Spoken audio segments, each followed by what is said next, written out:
അസ്സലാമു അലൈക്കും വറഹ്മത്തുള്ളാഹി വബറകാതുഹു. സമസ്ത കേരള ഇസ്ലാം വിദ്യാഭ്യാസ ബോർഡ് 3ാം ക്ലാസ്സിലേക്ക് പുതുതായി പരിഷ്കരിക്കപ്പെട്ട ഫിഖിന്റെ 7ാമത്തെ ചാപ്റ്ററാണ് വായിക്കുന്നത്. ഉളൂ മുറിയുന്ന കാര്യങ്ങൾ. എന്തൊക്കെയാണ് ഉളൂ മുറിയുന്ന കാര്യങ്ങൾ അഥവാ ഉളൂ നഷ്ടപ്പെടുന്ന കാര്യങ്ങൾ എന്തൊക്കെയാണ് എന്നാണ് പറയുന്നത്. 8 പീരീഡ് കൊണ്ടാണ് ചാപ്റ്റർ തീർക്കേണ്ടത് എന്നാണ് നിർദ്ദേശം. ഈ ഉളൂ മുറിയുന്ന കാര്യങ്ങൾ എന്ന പാഠം കൊണ്ട് എന്താണ് അതിന് പഠിക്കുന്നതിനുള്ള ഉദ്ദേശം എന്താണ്? ഉളു മുറിയുന്ന കാര്യങ്ങൾ ശരിയായി മനസ്സിലാക്കുക എന്നുള്ളത് തന്നെയാണ്. ഉളു ചെയ്തതിന് ശേഷം ഉളു കൊണ്ട് നിസ്കരിക്കണമെങ്കിൽ ഉളുവിന് ശേഷം അതിനെ നഷ്ടപ്പെടുത്തുന്ന കാര്യങ്ങൾ ഒന്നും സംഭവിച്ചിട്ടില്ല എന്ന് ഉറപ്പുവരുത്തണം. ഉളു മുറിയുന്ന കാര്യങ്ങൾ സംഭവിച്ചാൽ മറ്റൊരു ഉളു ചെയ്യാൻ നിസ്കരിക്കാൻ പാടില്ല. നമുക്ക് വായിക്കാം. താഴെ പറയുന്ന കാര്യങ്ങൾ സംഭവിച്ചാൽ ഉളൂ മുറിയും. മലമൂത്ര ദ്വാരങ്ങളിലൂടെ മനിയല്ലാത്ത പുറപ്പെടാം. ഉറക്കം, ഭ്രാന്ത്, ബോധക്ഷയം, മത്ത് പോലെയുള്ളവ കൊണ്ട് ബുദ്ധിയുടെ വകതിരിവ് നീങ്ങുക, അഥവാ ഉറക്കം തൂങ്ങിയാൽ ഉളൂ മുറിയുകയില്ല. മുൻകൈയിന്റെ പള്ള കൊണ്ട് മനുഷ്യരുടെ ഗുഹ്യസ്ഥാനം സ്പർശിക്കാം. വലിയവരും അന്യരുമായ സ്ത്രീ പുരുഷന്മാരുടെ തൊലി തമ്മിൽ സ്പർശിക്കുക. ഈ 4 കാര്യങ്ങളാണ് ഉളൂ മുറിയുന്ന കാര്യങ്ങൾ. ഇനി നമുക്ക് തരീബാത്ത് വായിക്കാം. 2 ശരിയും തെറ്റും അടയാളപ്പെടുത്തുക.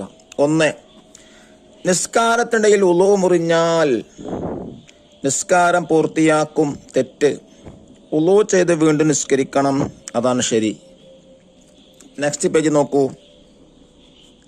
2 ഉറക്കത്തിൽ നിന്ന് എണീറ്റാൽ നേരെ പോയി നിസ്കരിക്കണം, അത് തെറ്റാണ്. ഉളു ചെയ്തതിന് ശേഷം നിസ്കരിക്കും, അത് ശരിയാണ്.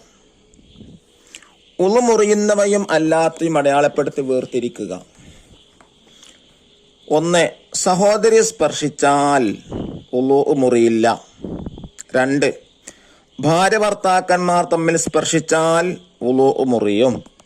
3 ഗുഹ്യ ഭാഗങ്ങൾ ഗ്ലൗസ് ഉപയോഗിച്ച് തൊട്ടാൽ ഉളൂ മുറിയില്ല. 4 മനി പുറപ്പെട്ടാൽ ഉളൂ മുറിയില്ല.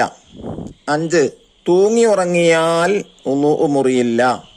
6 ആവി പിടിച്ചാൽ ഉളൂ മുറിയില്ല. 7 ഉളൂ എടുത്ത ശേഷം ഉറങ്ങിയാൽ ഉളൂ മുറിയും. 3 ചോദിച്ച് മനസ്സിലാക്കാം. എന്താണ് മുൻകൈയിന്റെ പള്ള എന്നുള്ളത്? നമ്മുടെ ഉള്ളൻ കൈയിന്റെ പള്ളാണ് ഏത്? മുൻകൈയിന്റെ പള്ള. 2 അന്യർ ആരാണ്?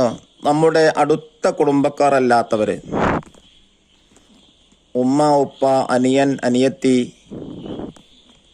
ജ്യേഷ്ഠൻ, ജ്യേഷ്ഠത്തി, അമ്മായി, അമ്മാവൻ, ഇതൊക്കെ അടുത്ത കുടുംബാണ്. ഇവരല്ലാത്തവരൊക്കെ അന്യരാണ്. 3 വലിയവർ ആരാണ്? വലിയവര് ചെറിയ കുട്ടികളല്ലാത്തൊക്കെ വലിയവരാണ്. 4 ഉളൂ മുറിയാത്ത ഉറക്കം. ഏതാണ് ഉറക്കം? തൂങ്ങി ഉറങ്ങിയാൽ മാത്രം ഉളൂ മുറിയില്ല, കടന്നുറങ്ങിയാൽ ഉളൂ മുറിയും. അപ്പോൾ തൂങ്ങി ഉറങ്ങിയാലാണ് ഉളൂ മുറിയാത്ത ഉറക്കം. അല്ലാഹു തആല നമുക്ക് ഉളൂ നന്നായി ചെയ്യാനുള്ള തൗഫീഖ് നൽകട്ടെ. അസ്സലാമു അലൈക്കും വറഹ്മത്തുള്ളാഹി വബറകാതുഹു.